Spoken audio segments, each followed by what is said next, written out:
सम्पूर्णलाई हार्दिक स्वागत अनि नमस्कार गर्न चाहन्छु। यतिखेर म पूर्व पश्चिम राजमार्गको नवलपरासी पूर्व चोरमारामा रहेको यो पुल भाँचिएको किरबारी खोलाबाट तपाईहरुलाई भिडियो निर्माण गरिरहेको छु। यो पुल हो पूर्व पश्चिम राजमार्गको। यहाँनिर अहिले मर्मतको काम पनि चलिरहेको छ। पुल भाँचिदाहरू यात्रुहरूलाई वैकल्पिक बाटो प्रयोग गर्न पनि अनुरोध गरिएको छ र अहिले खोला त्यति नबढेको अवस्था रहेको हुनाले खोला यताबाट हिँडिरहेको छ। सानो छ अहिले खोला चाहिँ, सानो खोला भएको कारणले गर्दा चाहिँ अहिले गाडी चाहिँ खोलाकै बीचबाट यसरी पार गरिरहेका छन्, जहाँ चाहिँ गाडीहरू पार गरिरहेका छन्। यद्यपि गाडी दोहोरो पास छैनन्, एकहोरो चाहिँ आउने जाने गरिरहेका छन्। एकतर्फी बाटो बुटोलबाट आएका गाडीहरू खोलाबाट हिँडिरहेका छन् भने अर्को पुलभन्दा तल बुटोलपट्टिबाट आएका सवारी साधनहरू पास भइरहेका छन् भने पुलभन्दा माथिबाट चाहिँ नानगढतर्फबाट आएका गाडीहरू यसरी बुटोलतर्फ अगाडि बढिरहेका छन्। यो खोला अहिले सानो भएको कारणले मात्रै यो सम्भव भएको छ। बर्खा लाग्ने तयारी अवस्थामा रहेको हुनाले बर्खा सुरु भइसकेपछि यो भने जटिल अवस्था बन्न पुग्दछ। यसरी गाडी आसपास आरपार हुन भने एकदमै गाह्रो पर्दछ र केही साना साधनहरू चाहिँ पुलबाट नि हिँडेको हामी देख्न सक्छौँ। बाइकका साधनहरू स्थानीयले सायद वारपार गरिरहेको हुन सक्छ। तर पनि यो गिरबारी खोलामा रहेको यो पुल भाँचिँदा एकदमै शास्ति भएको छ। अहिले सबैजनालाई बर्खाको समय लागेको कारणले गर्दा एकदमै गाह्रो हुने पनि देखिन्छ। अहिलेलाई त काम चलेको छ डाइभर्सनको माध्यमबाट, तर भविष्यमा निकै नै गाह्रो देखिएको छ। यद्यपि पुल मर्मतको काम पनि भइरहेको हामी यहाँबाट देख्न सक्छौँ। सम्भवतः यो छिटै नै सञ्चालनमा आउनेछ। यहाँको स्थानीय सरकारले पनि यसको समन्वय गरिरहेको भन्ने हामी जानकारी पाएका छौँ। अन्य सम्बन्धित निकायले, सडक विभागले पनि सम्भवतः यसलाई नजिकबाट निहालेको छ र निहाल्नेछ र तत्काल सञ्चालनमा ल्याउनेछ भन्ने हामी यो आशा पनि गर्न चाहन्छौँ। हामी देख्न सक्छौँ यो खोलाको बिचमा रहेर तपाईँहरूलाई यो भिडियो देखाइरहेको छु। यो गाडी आइरहेको छ, यो नानगढतर्फबाट आइरहेको गाडी हो। यसरी नानगढतर्फबाट यो बाटो हुँदै पारी गएर यतातर्फ पुलको अर्को साइडमा गाडी निस्कने गर्दछ।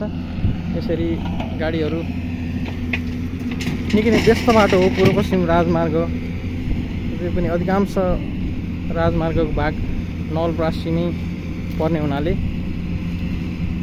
र पुल भाँचिँदा धेरै ठाउँहरू पुलहरू भत्किरहँदा चाहिँ यात्रीहरूलाई निकै नै दुःख भइरहेको छ। निकै नै जाम पर्नुपर्ने अवस्था पनि रहन सक्छ।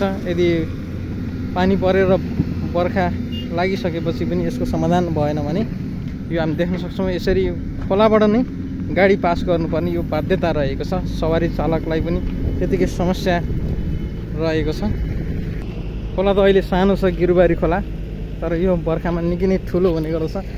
हामी देख्न सक्छौँ यहाँदेखि यहाँसम्म पुरै खोलाले ओगट्ने क्षेत्र हो। यसरी गाडीहरू खोलाबाट नै डाइभर्सनको माध्यमबाट अगाडि बढिरहेका छन्। यो नारायणगढतर्फबाट आउने गाडीहरू यसरी यहाँबाट पार गरिरहेका छन् भने बुटोलतर्फबाट आउने गाडीहरू भने यो पुलभन्दा अलिकति पछाडिबाट अलिक तलबाट चाहिँ पार भइरहेको हामी यो जानकारी पाएका छौँ। जसले गर्दा चाहिँ दोहोरो क्रस गर्नु नपर्दा केही सहज भने पक्कै पनि भएको छ। गाडीहरू यसरी खोला पारीबाट गन्तव्यतर्फ गइरहेका छन्। यात्रुहरूलाई निकै नै कठिन भइरहेको छ। यो हामी प्रत्यक्ष यहाँ फिल्डबाट पनि अनुभव गर्न सक्छौँ। र यो खोलाकै बिचमा रहेर मैले तपाईँहरूलाई यतिखेर भिडियो निर्माण गरिरहेको छु। यसरी गाडी निरन्तर आइरहन्छ। एकदमै व्यस्त सडक हो पूर्व पश्चिम राजमार्ग। एकदमै व्यस्त सडकमा यो अकस्मात पुल भाँचिँदाखेरि यो समस्या उत्पन्न भएको छ। सम्भवतः यो छिटो नै सञ्चालनमा आउनेछ, यो हामी आशा गर्न सक्छौँ। र सम्बन्धित निकायको पनि ध्यान आकर्षण होस्, यसको लागि पनि यो भिडियो पनि यसरी निर्माण गरिरहेको छु। यो एकतर्फी गाडी यताबाट सञ्चालनमा आएको छ भने अर्को बुटोलबाट आउने गाडीहरू यो पुलभन्दा केही पछाडिबाट सञ्चालन भइरहेका छन्। गाडीहरू निरन्तर रूपमा आउने जाने क्रम जारी छ। अहिले निर्वाध रूपमा गाडी सञ्चालनमा आएको छ। अहिले भने यसमा कुनै समस्या छैन, तर डाइभर्सनको माध्यमबाट केही दूरी भने कष्टकर रूपमा यात्रा गर्नुपर्ने यो बाध्यता अहिले यतिखेर सिर्जना भएको छ। यो बर्खाभन्दा अगाडि नै सम्भवतः पुल सञ्चालनमा आएमा निकै नै सजिलो हुने थियो, यो हामी आशा गर्न सक्छौँ।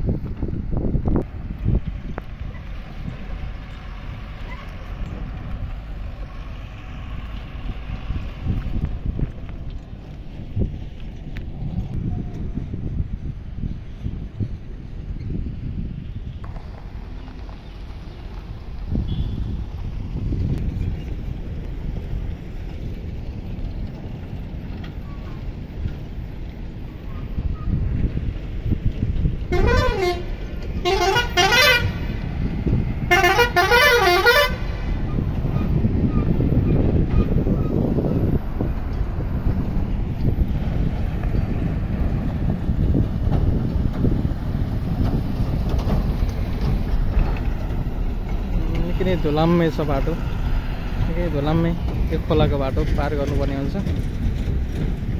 निरन्तर रूपमा गाडीहरू एकदमै चापमा अहिले चलिरहेका छन्।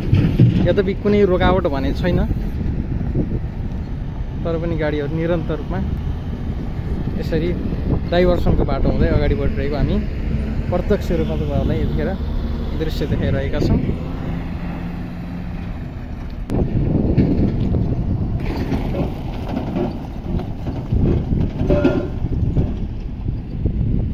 पूर्व पश्चिम राजमार्गको नवलपरासी पूर्व गिरबारी खोलामा रहेको यो देखिएको पुल भाँचिँदाखेरि यतिखेर डाइभर्सन मार्फत गाडीहरू पार भइरहेका छन्।